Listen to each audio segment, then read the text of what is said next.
Give me 1 second. It's going live on YouTube.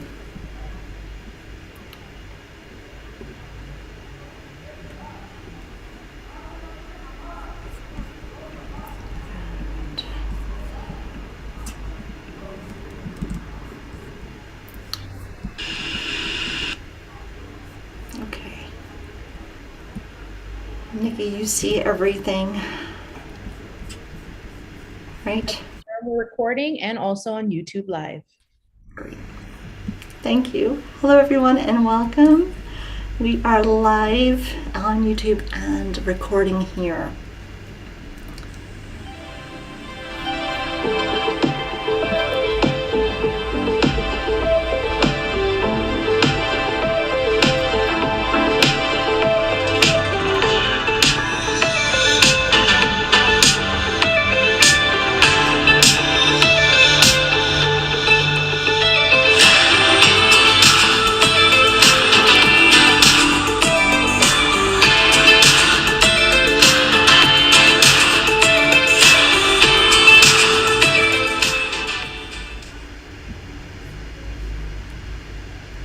Hello, everyone. Welcome back for the Fierce Awakened Woman 2022 Creativity Jam. I've said it 12 times today, and I still don't know what year it is, but thank you for being here. This is the place where we are inspiring each other with ideas and rituals and practices that help us tap into our creativity, that help us wake up our fierce awakenings and get us into a meditative and creative flow so that we can write and muse and make music and sing and dance and express ourselves in all the ways that feel good. I'm Jen Balco, founder of Always on My Way and creator of this global virtual event. So thank you for being here. I know some of you have been here for a good portion of the day. Thank you for coming back and staying with us. And for those of you just coming into our space, just allow all of your attention to roll back here.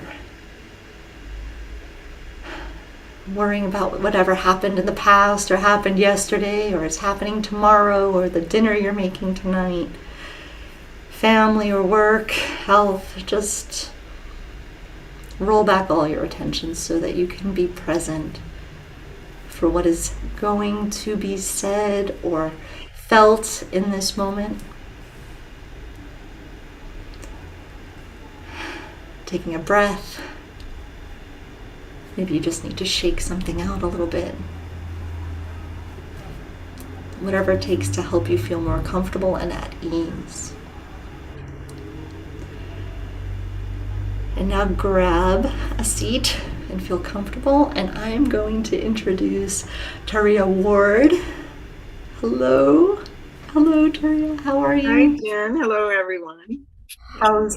How's it going? How are you doing? I'm excited about sharing something that just is so juicy for me. So, yeah. It's going to be great. Let me tell you a little bit about Tayria before we get started. Tayria Ward is a Ph.D. who lives in Asheville, North Carolina, where she has a private practice offering dream analysis, psychological and spiritual guidance to clients from all parts of the world. She has worked extensively with her own and other people's dreams for more than 45 years, and for nearly 30 years has been an avid student of Indigenous ways of knowing and being. She has conducted a monthly Global Community Dream Symposium since early 2017, wherein persons from all over the world come to share their dreams and listen to the collective dreaming mind.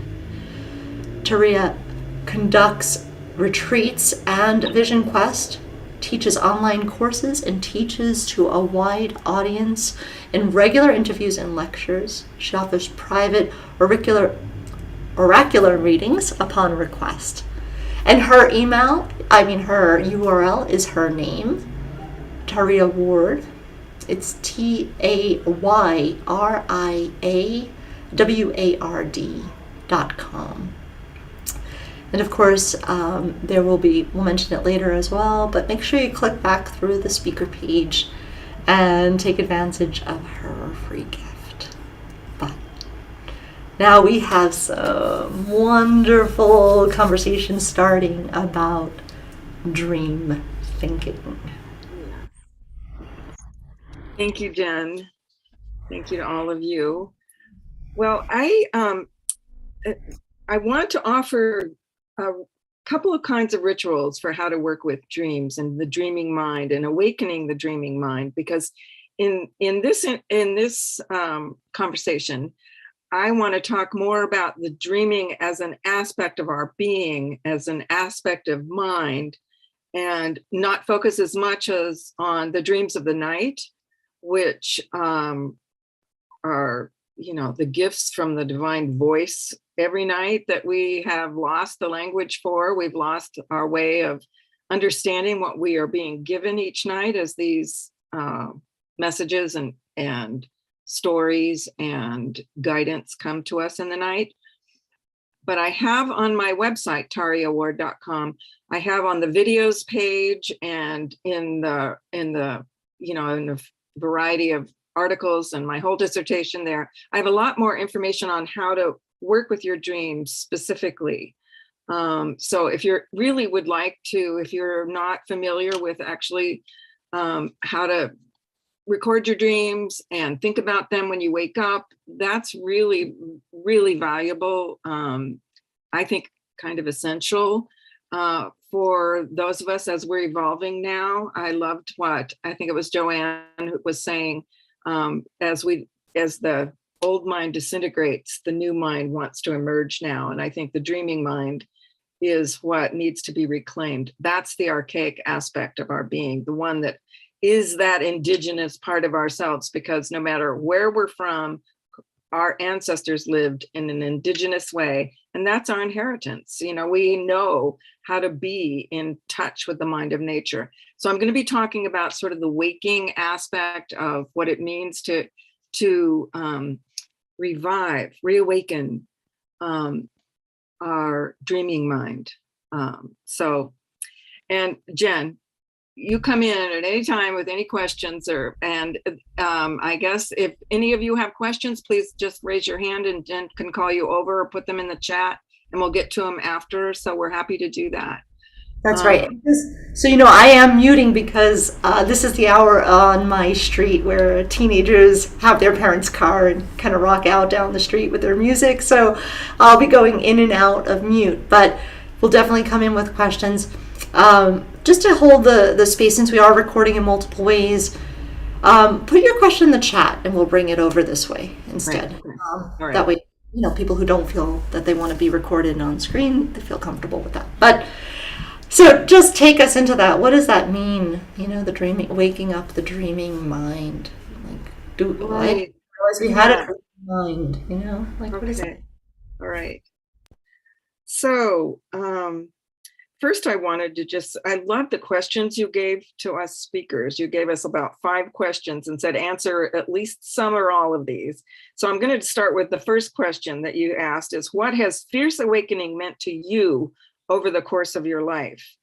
And I will say that the work that I do now with the dreaming and the dreaming mind and the indigenous ways of our own cellular structure, it came to me at a time of intense, immense breakdown.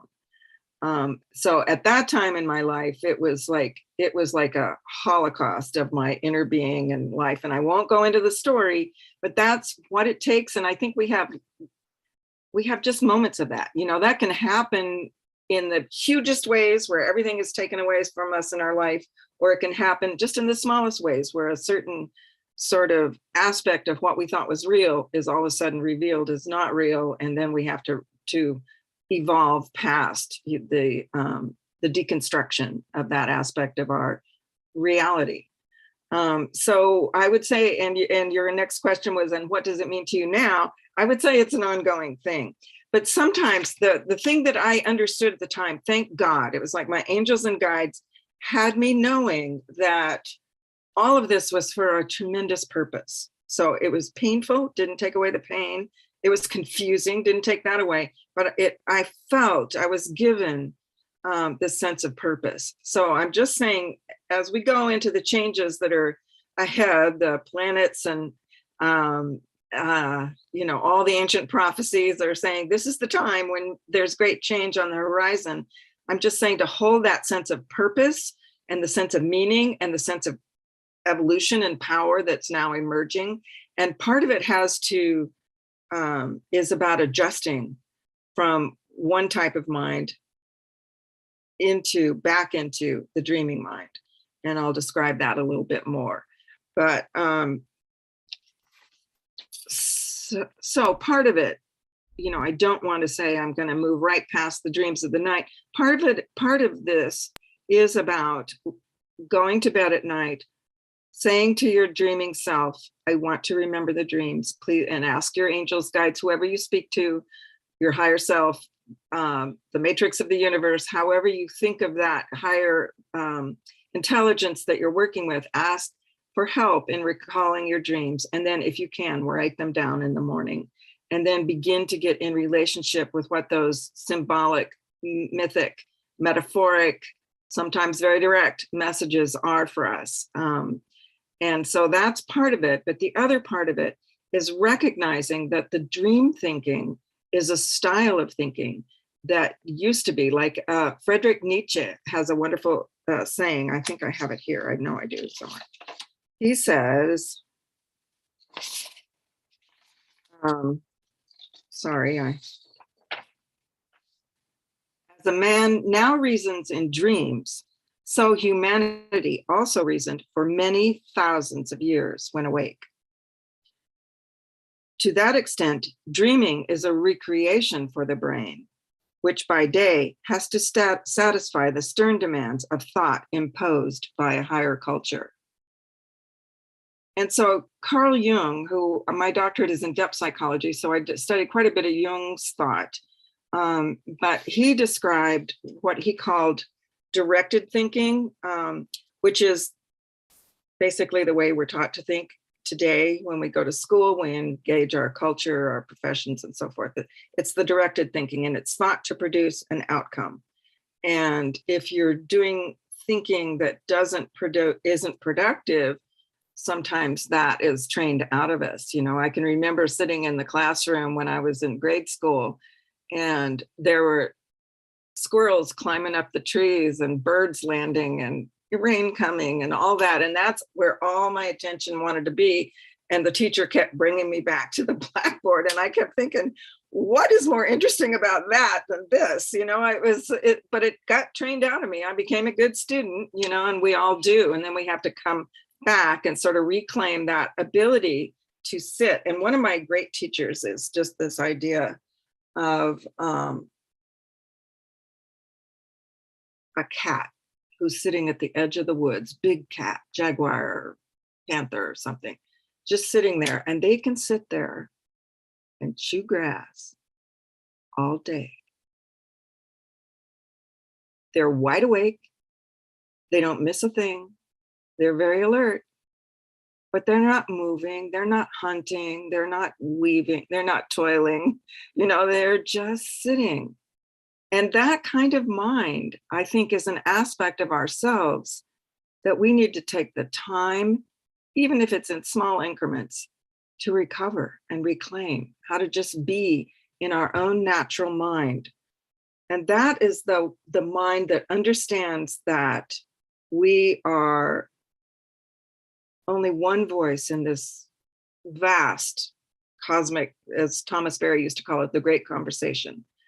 So the rock is speaking, the wood is speaking, the tree is speaking, the plant, the birds, the insects, the wind, the moon, all of it has a voice. And many who know how to listen to those voices actually can hear what the moon is saying. And I believe that they know. And I also believe that we know, we've just shut it off. It's like a program we shut down in the brain that we can revive. And sometimes that's part of what makes the breakdown happened, because once that starts reviving, sometimes our life, is going to change, and we need to go with the change and trust the change, and also manage the change so it isn't destructive to ourselves or anybody else, but it can sort of dismantle some of the ways of knowing and being and thinking. Jung called this aspect of mind, the rational mind, directed thinking. Did I mention that already? Yeah. And Heidegger called it technological thinking. So, it's been discussed a lot, but Jung said this is only a recent development of the mind. Only in the last, several hundred years has this aspect of mind become so predominant.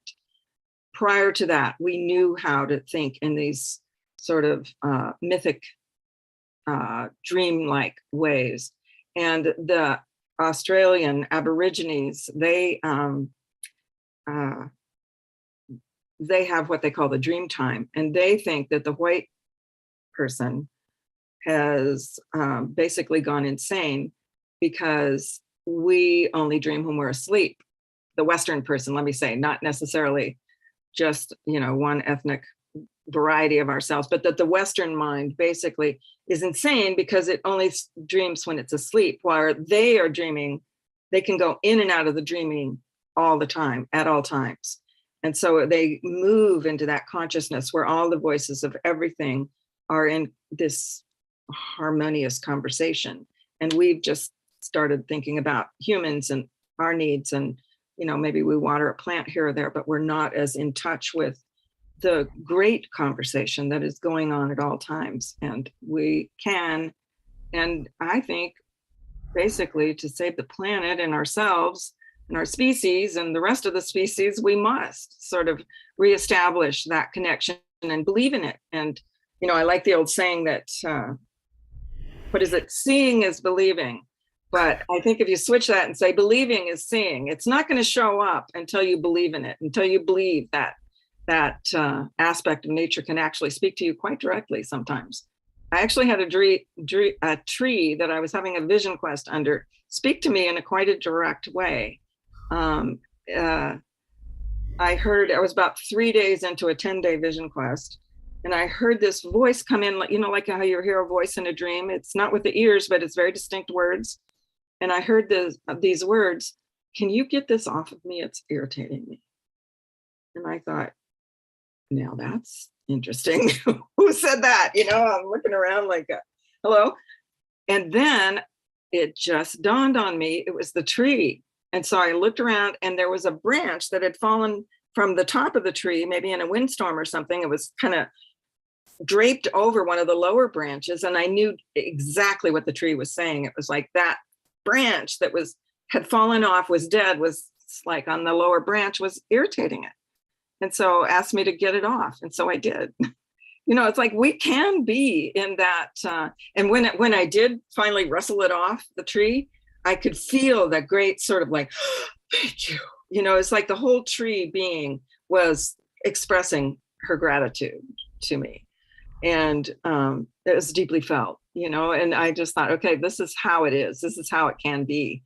And when I was in that circle, I made my circle for 10 days. There were cows that wandered in that area. The cows would come up right to the edge of the circle. I had done cornmeal and tobacco and all the ways of making your sacred circle. And also I'd been taught by my African elder shaman that I was working with. He said, pee around the circle, because that lets the animals know that, this is where you're living right now. And so that's how the animals do it. And we're animals too, right? And so that's what I would do. And the cows would walk right up to the edge of the circle and then sit down and chew the grass and hang out with me. But they never stepped even a tiny bit inside the circle, which would have been kind of messy if they had, because I had my, camping things there and so forth, it could have been.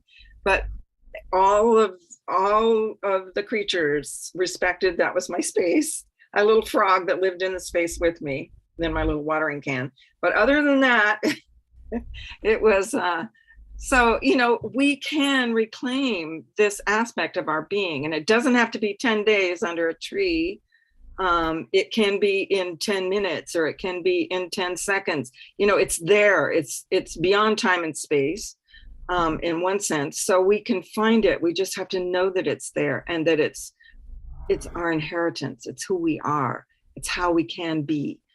Can I ask something? Oh, please do. Yes. Why did we lose this? Like, what kind of happened 100, 200 years ago? That was it, the Industrial Revolution that wanted us to be good students so that we could be good workers and produce and produce and produce? Because just this morning I was realizing how much of my life up until my mid-40s was about productivity measurements. Right. Uh-huh. And I feel like I'm only now remembering what I knew when I was a kid of this other part of my mind that is daydreaming and imagining and being connected in a different way that doesn't involve any productivity. And it's a bit surprising to me. Yeah, and that sometimes that part that doesn't involve any productivity is the most productive thing, because that's where you catch your creative spirit. That's where the whole, like, the big bang of, all that's inside of you can be released. It's more being productive that we're blocking it often. It's a dance.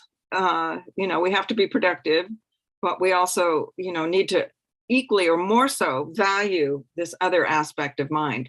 Yeah, as Jung said, this directed thinking part is just meant to be like a hammer and a saw. It's a tool, but it's not meant to run the whole thing.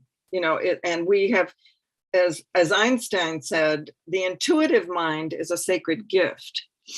I forget what he let me see if I have it here. No, I don't. The intuitive mind is a sacred gift, and this other aspect of mind, I forget what he asked it, is meant to be its servant. And we have switched it and made the servant the master. And that's why we've gotten in so much trouble. It's just a wrong prioritizing of how to think and be. So your question, Jen, was how did we get here? There are so many answers to that. And I think a lot of people are reaching it and writing about it. There's a book called The Dawn of Everything that was just published in the last year that kind of retells the story of where we all went with this. But, I think the Industrial Revolution, yes, agriculture, they say, and I think it's more the power complex, of trying to have power over others. And that happened when we started settling. We stopped kind of wandering as we used to do. And, building our houses and making our things. And then there's, all the power complexes that come in. So, but, I think that it will be destructive to our Western setup for us to revive it. But the Western setup is what's driving us like a train into a wall, with climate change. So it, as painful and confusing and maybe, devastating as it might be, it's time. And this is going to be the aspect of ourselves that will be able to help us navigate and really celebrate what's happening as we do the changing. And as, some have pointed out that this other aspect of mind is actually in danger of extinction. It's like that undomesticated mind. Once it becomes fully domesticated, it might become extinct. And then we're all really doomed if we can't reclaim that aspect of our being. So, Brian Swim, who's a scientist that I really admire, his books are great and his lectures wonderful. But he talks about that, the extinction of this aspect of mind. And it's just like we're all these extinctions that are going on, that, we're in the 6th extinction now. And that's going to be an aspect of our own being that's now being extinguished in that way. And then we just won't, it's not how we're meant to be as humans. So we probably won't survive it unless we do this. And I think we can, and I think we will. And I think all the possibilities are there. So I don't want to be doomsday saying, but I just think it's time to wake up and revive this aspect of our being. And it's thinking through the heart. It's the indigenous people say that they think through the heart, And I'm sure many of you, most of you are quite familiar with that, but it's that sort of, I had a dream once that that said the heart speaks in symbols and images. The brain speaks in these words and linear thought. And I also had a wonderful dream once that said, you have to listen to the space between heartbeats. And I really like that. And in the dream, I was like floating out into this sort of, I don't know, this mystical oneness with everything. And then boom, my heartbeat, and I was back, and then I floated out again, and I was in this mystical oneness with everything. And then my heartbeat, and it banged me back into my body where I had to get up and feed the kids and do the things. And, so that was what it was in the dream. And every time the heartbeat, I was like grumpy about it. And then I realized, no, this is a dance. This is a dance. You listen to that space, and it's right between every heartbeat. And then the heartbeat brings us back to our incarnation and what we're doing and how to be. But if we're listening to that space between every heartbeat, then we have a different way of being, what our directed thinking mind is able to assist us with. So it's about bringing that balance back. Ask, in addition to because I love that, and I do actually often hear my own heartbeat sometimes, like depending on how I'm laying down, and I find myself very connected to wanting to know how my heart beats often. Is there, in meditation, I'm just trying to think of how else can we make the right master of our mind the right master, right? Because in meditation we learn this, and we know we're not going to stop the thoughts. We're not going to, they're just going to keep coming. Right. Is there like a rewiring? Is there something that we can do with our minds to say, okay, thank you, directed thinking mind, can we do something consciously to help invite in more of the dream thinking? Well, I think just knowing about it, sometimes, like in quantum physics, once you see it, it changes the field. So I think just knowing about it, knowing that this is our intention. One of the things that I often tell the people I work with to do is what they call a sit spot. So you find a spot in nature, even if it's just in your busy backyard where the pub crawlers are, but if you have a place where you can sit in nature and just be there, be with whatever tree or rock you're sitting on, watch the ants go by, watch the birds that come through, sort of try to settle as much as you can the thinking mind and just be in that conversation. And, the idea about the sit spot is to find a place that's your spot in nature where they will start to recognize you and you will recognize it. And when the wind comes up, sometimes that it's okay to take it personally. It's like the wind is just here to give you a kiss. It's intentional. It loves you. Or if an animal comes through, or just an emotion, arises, or whatever it is, but to find that place in nature where you are honoring your connection in the great conversation. And also, I think playing with children and animals, once you're going to get in touch with them, they haven't developed this directed thinking. And once, you're in this really great conversation with them, my grandson is one of the best teachers for me that way. He's just, awesome. So, yeah. So, I think we find our ways, and listening to our dreams, like take that dream or the little oracle cards that we pull, it's coming from that dreaming aspect of mind, that very exquisite guidance that can come through the dreams and the oracular voice of nature, and understanding nature itself is an oracle. When something arises, it's oracular if we will receive the intelligence as it's presenting itself. So, I think it's just breathing in and breathing out, and not making it a hard task, just be really gentle and kind with ourselves as we make the effort and intention to open our dreaming mind. So not be productive about Yeah. No performance anxiety on this one, you know. We have a question from, I think it is Joanne. Can you please recommend podcast shamans, authors, books for us to help develop a dream state? Oh, gosh. I wish I have a whole bibliography somewhere. Well, in terms of the dreaming, the Robert Johnson is brilliant. He's a Jungian author. If you haven't read it, I would say Memories, Dreams, Reflections, Jung's autobiography. It's so psychoactivating. It's so beautiful. It's a lot of directed thinking in there, of course. I have on my own website, I have the one that I'm giving as a free gift is called The Indigenous Mind and what was it? Reviving Dream Thinking. There you go. And that's actually a lecture that I did for academic colleagues. So it has a lot, I probably brought a lot into that in terms of a bibliography and references. So if you watch that, that one might have some for you. And there'll be, I believe I have my bibliography on my website too. Jung, but then there's all the indigenous, David Abram, he's brilliant.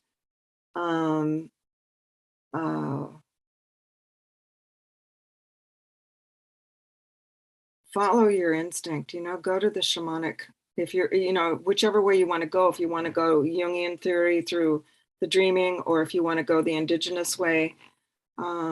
Yeah, I wish I'd come more prepared to answer that question, but there's a lot. And there's a lot on my website. Really, there's a lot of things. I've been talking and teaching about this for a long time. Can I ask something maybe similar to this? But as we move away from this directed thinking and moving more into the dream thinking, how do we kind of drop our resistance to the idea that, oh, this is just way too boo-boo. Like my mind's just not gonna let me go hang out with cows.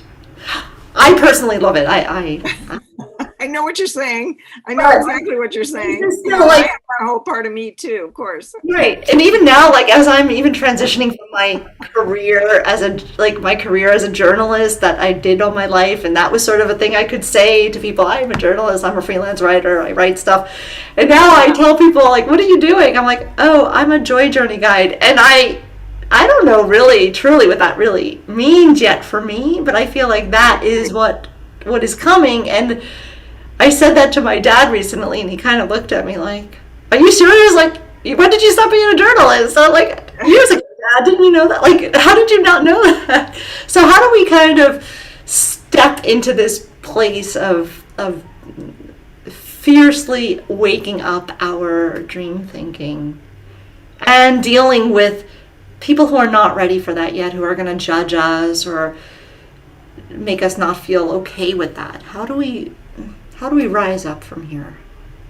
Doing exactly what you're doing, Jen, pulling people together so that we can talk and hold our hearts together and listen to each other and care about each other and open our minds, open our hearts, be with the brethren, as Buddha used to say, the ones who will really support your journey. And so you can develop your own, you're mirrored. It's important to be mirrored. I have people in my family that I adore, but they don't understand a thing about what I'm doing. And I don't really need for them to, but it would be fun if they would ever just listen to one of my lectures. But they, I think there's a huge resistance in the culture, in the academic mindset, in the, the collective mind. There's a huge resistance to breaking down, right? And this kind of thing will break it down. So you have to respect that resistance, in ourselves, and support each other as we go, and talk about your dreams to the people who love that exploration. Start a little dream group, be with others who can help you have confidence, find your voice, and never judge anyone who's just threatened by it or unable to comprehend it all. Some of the closest, dearest people in my life just, they don't.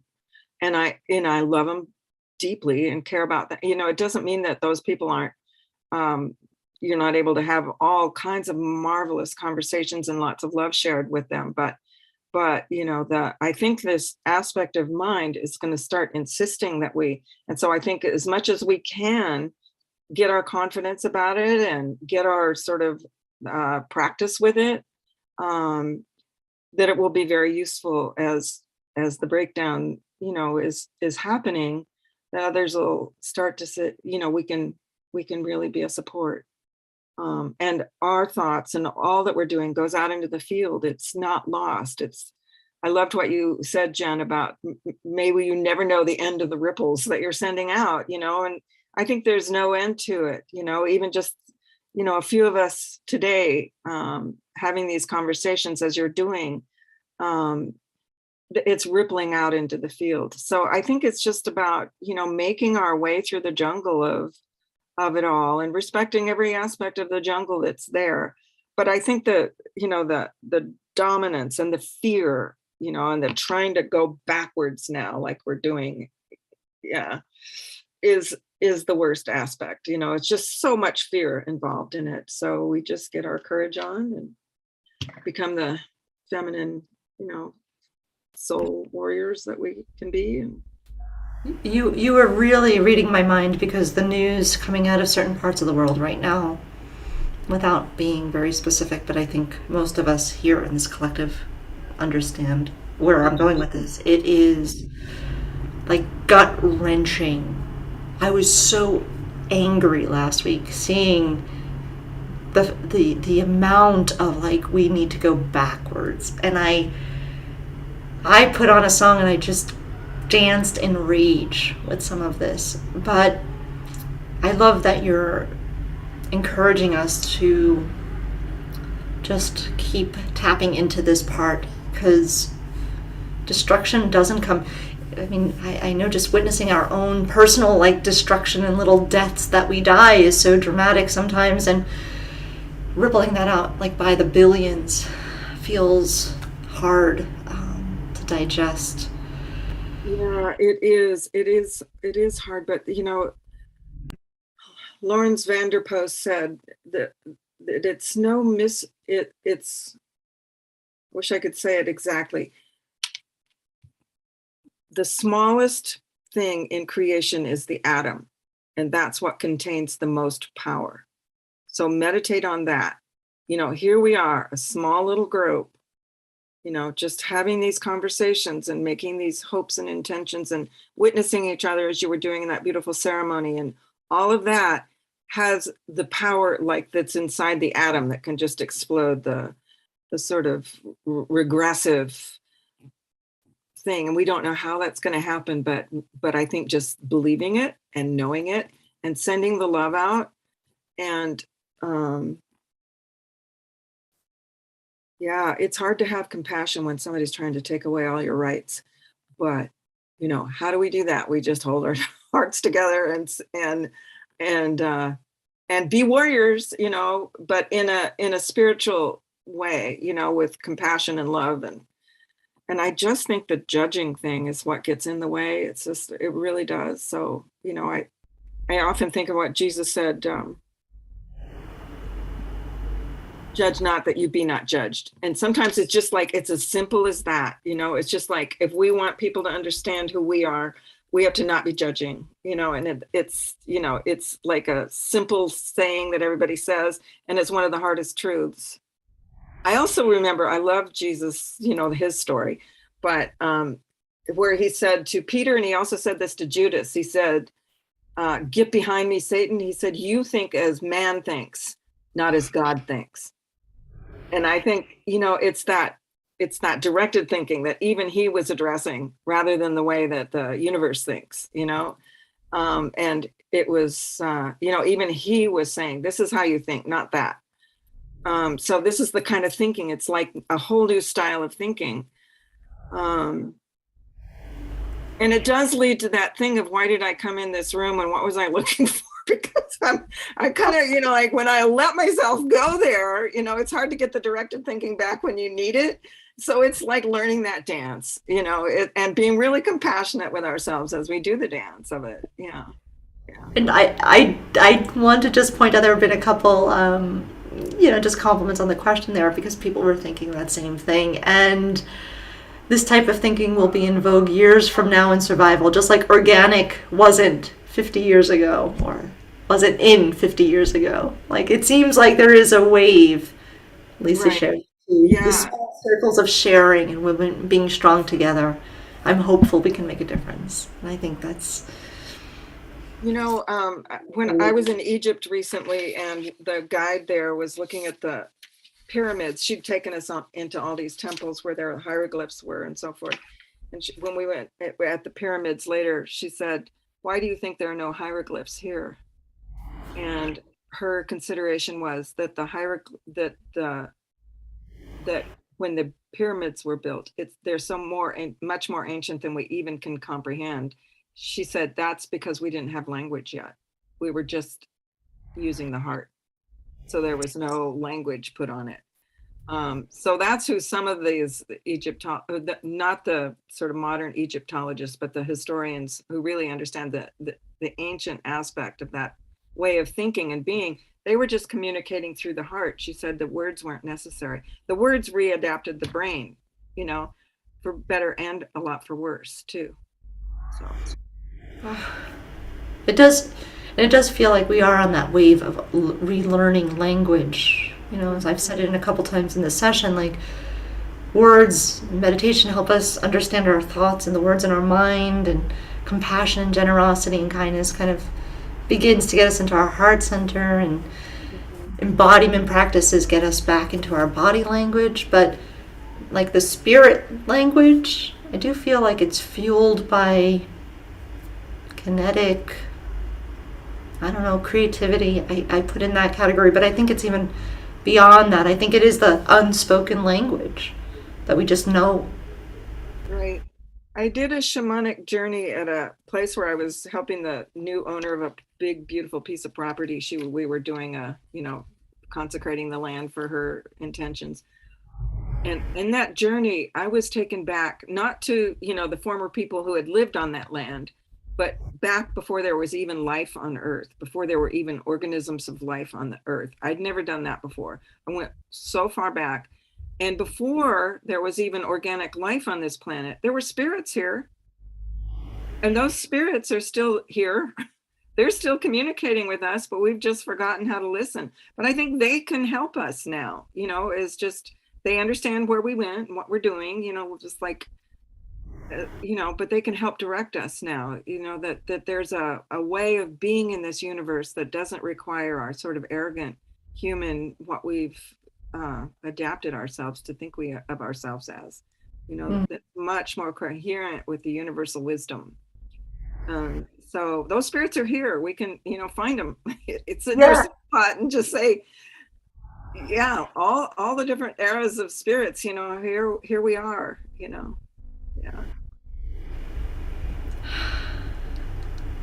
I feel like we can still talk for 17 hours here about. Yeah, that's what I said. I said you were just. You did tell me, like, at some point, because my stories just keep coming up.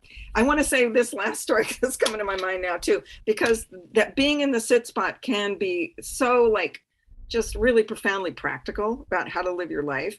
But I was having a really tough time with a colleague, and I was sitting out in nature. And the wind came up, and like I said, sometimes you can know it's personal, and it blew the grass in front of me exactly in the outline of my father's face. I could just see it, on the side, the what do we call that? Profile portrait. It was my dad. I was looking at it. It was just vibrating there. The wind just put it there. And then I could see that it was because my dad treated me like this colleague was treating me. And that was the source of my angst about the relationship, and I hadn't seen it before. But I just knew nature can be really practical. It knows what's going on in our psyche. It knows what we're suffering about. It totally can understand and direct, its messages to us. I mean, it's so practical. This is not impractical. It's very practical. too. So I don't want to leave that out. It's not this impractical thing that we do. It's helping us with absolutely every decision we're making and, response we're trying to create to things. It's all, it's all meant to help us in a very practical way. Yeah. And just as you were saying that, I was reminded last week I had a recurring dream 2 nights in a row. And the first night I didn't recognize who it was, but it was the same sort of feel. And the second night, and the second night is more vivid to me. So it was me just being in this conference space, right? Just being like, oh my God, there are so many little details that need to work perfectly, right? Not just excellently, perfectly. In my very productive mind, I'm like, okay, let's just get to this. Let's just one thing after another. Let's get through it. I fell asleep. I think it was Wednesday last week. And I had a dream of an older man picking me up and putting me on his back. Oh. And I didn't know who it was at first, but then he looked back over his shoulder and it was my grandfather. And I thought, okay, you've got it. And I didn't always have the very close and special relationship with him growing up, but I have been very much calling in ancestors and folks to just say, I can't do it. If you want me to do this, please, like, somebody's got to pick up something here. And like that, I woke up like in a shock because I was like, thanks, like. Oh, that makes me want to cry. It's like, we can forget the ancestors have our backs, but they have our backs, and they're carrying us on theirs too. Yeah. Oh, that's precious. What a beautiful dream, Jen. You're being really helped through all this that you're doing. It's creating this amazing event for all of us to participate. I can't say how much it's sort of vibrating in my cells, what you've been doing. It's really phenomenal. Yeah, it's change making. Thank you. And I think that's what all of us are here for, whoever. Thank you for saying yes. Thank you, every person here who's come in. We're a small group now, but we, again, maybe never know our ripple. Whatever you heard in all of the sessions today, just whatever you heard in this moment, it's enough.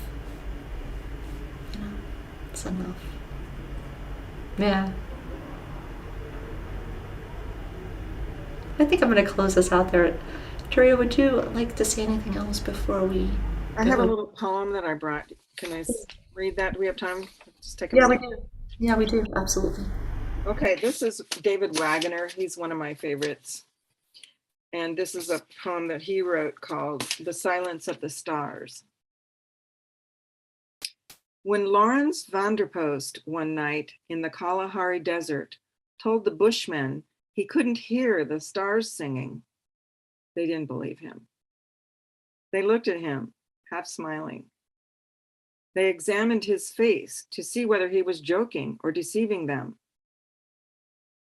Then two of those small men who plant nothing, who have almost nothing to hunt, who live on almost nothing, and with no one but themselves, led him away from the crackling thorn scrub fire and stood with him under the night sky and listened. One of them whispered, "Do you not hear them now?" And Vanderpost listened, not wanting to disbelieve, but had to answer, no. They walked him slowly, like a sick man, to the small, dim circle of firelight and told him they were terribly sorry. And he felt even sorrier for himself and blamed his ancestors for their strange loss of hearing, which was his loss now.